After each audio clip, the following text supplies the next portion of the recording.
Assalamualaikum warahmatullahi wabarakatuh. Kami akan menjelaskan materi tentang mikrobiologi. Dalil yang membahas tentang mikrobiologi.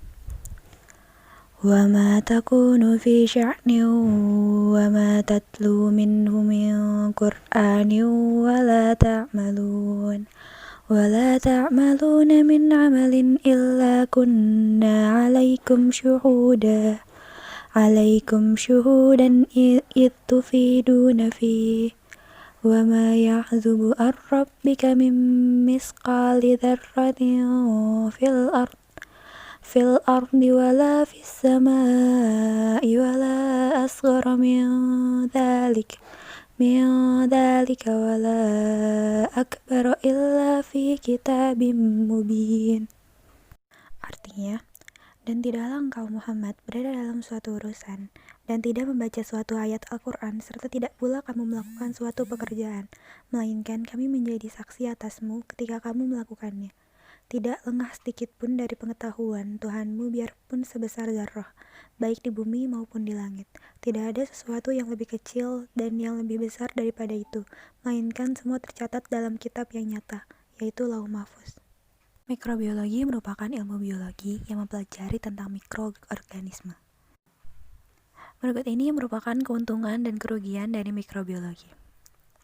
Kelebihannya, yang pertama yaitu fermentasi makanan dan minuman. Yang kedua, antibiotik dan probiotik. Ketiga, siklus geokimia dalam lingkungan. Kekurangannya yaitu pembusukan atau kerusakan makanan dan minuman. Yang kedua, infeksi penyakit pada manusia. Yang ketiga, hama atau penyakit tanaman pangan. Perdebatan teori dalam ilmu mikrobiologi ada dua, yaitu teori generasi spontan dan teori germinasi. Dikarenakan ukuran pada mikroba sangatlah kecil, maka untuk mengamatinya tidak dapat dilakukan dengan mata secara langsung.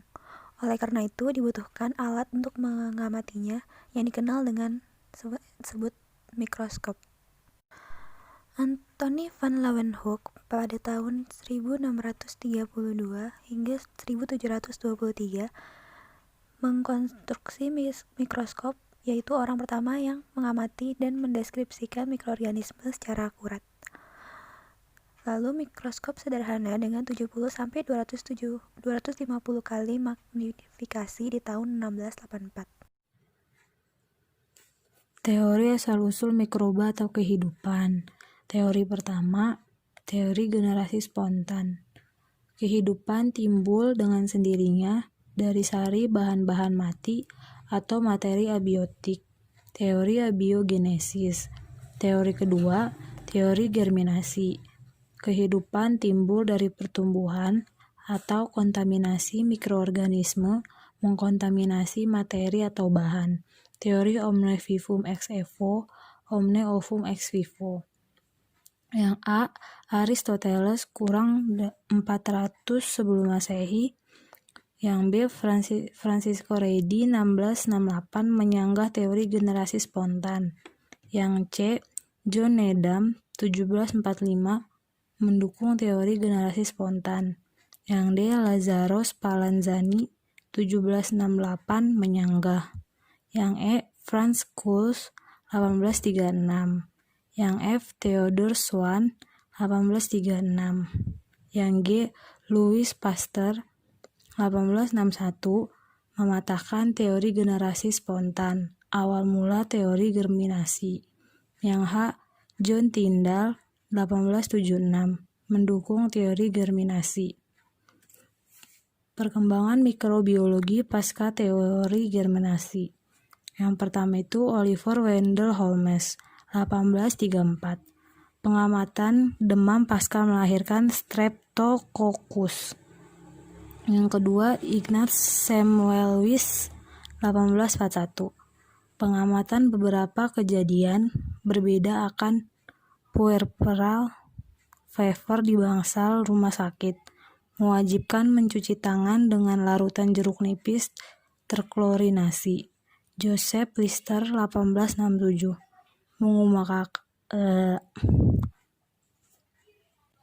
Joseph Lister 1867 menggunakan penol untuk membersihkan luka di ruang operasi. Konsep disinfektan dan antiseptis. Yang keempat, Robert Koch 1884 melakukan eksperimen dengan antraks, tuberkulosis, dan selera kultur murni untuk pengembangan game teori pada penyakit. Menjabarkan postulat untuk membuktikan agen penyebab penyakit. Perkembangan kemoterapi. Salvarsan Ehrlich tahun 1908. Senyawa arsenik yang dapat menghambat sipilis. Yang kedua, penisilin ditemukan oleh Fleming tahun 1928. Antibiotik pertama yang mulai digunakan secara komersial pada tahun 1939. Yang ketiga, Protasil oleh Domax tahun 1935. Obat sulfonamida pertama yang digunakan secara komersial. Yang keempat, streptomycin ditemukan oleh Waxman dan Scott tahun 1944. Antibiotik kedua yang ditemukan. Perkembangan molekuler biologi. Pertama, Griffiths tahun 1920 dan Avery tahun 1940 mempelajari mengenai transformasi. Lederbeck tahun 1950 menemukan Bacteriopex lambda. Yang ketiga, Howard Beck tahun 1982 melakukan cloning pertama kali. Yang keempat, Carey Mullis tahun 1983 mengembangkan CPR. Konsep dasar pentingnya mikrobiologi. Konsep dasar 1. Analisa histologi seluler. Fungsi dan peranan sel. Konsep dasar 2. Analisa ekosistem. Hubungan antar spesies. Konsep dasar 3. Analisa epidemiologi penyakit. Hubungan kausalitas. Konsep dasar 4. Analisa perkembangan obat dan vaksin. Kemajuan teknologi molekuler. Konsep dasar 5. Analisa pemanfaatan produk metabolit.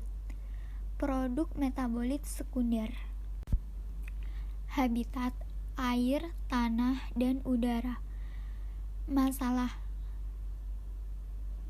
melefit atau merugikan dan benefit menguntungkan.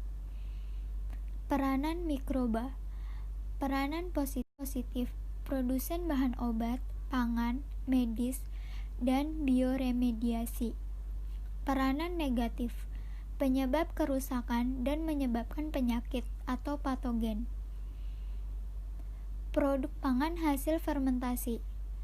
Aspergillus wenti, Penicillin sp, Rhizopus oryzae, Lactobacillus bulgarisus, Monila cytophia.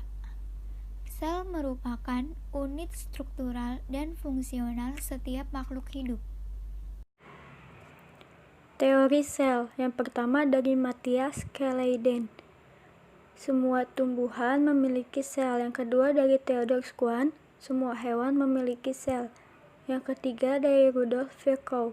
Sel baru berasal dari sel yang telah ada. Organel terdiri dari yang pertama, prokaryotik, tipe sel yang tidak memiliki sistem endomembran, sehingga tipe ini memiliki sistem inti dan organel yang tidak dibatasi oleh sistem membran, seperti E. coli.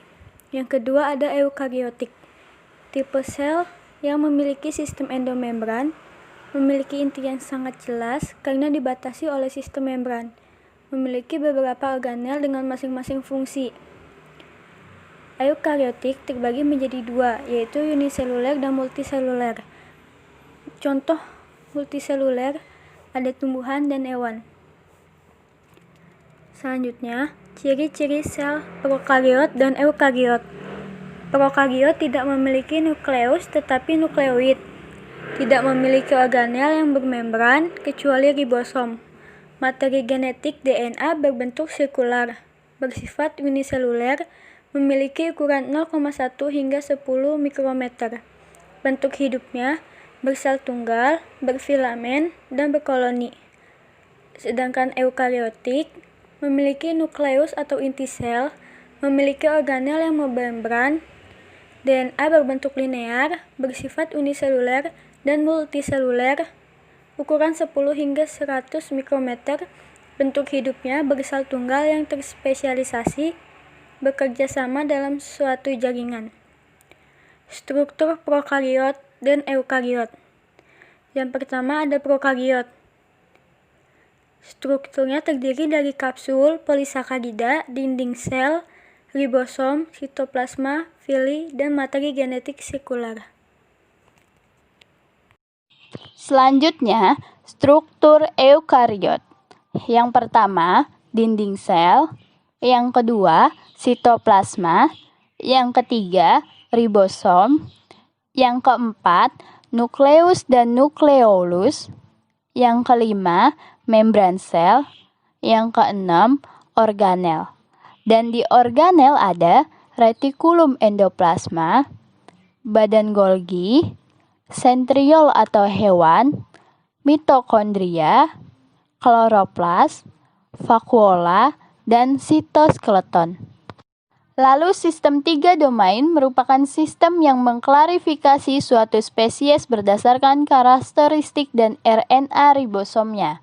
Sistem ini mengelompokkan makhluk hidup dalam 3 domain, yaitu Archaebacteria, Eubacteria, dan Eukariot.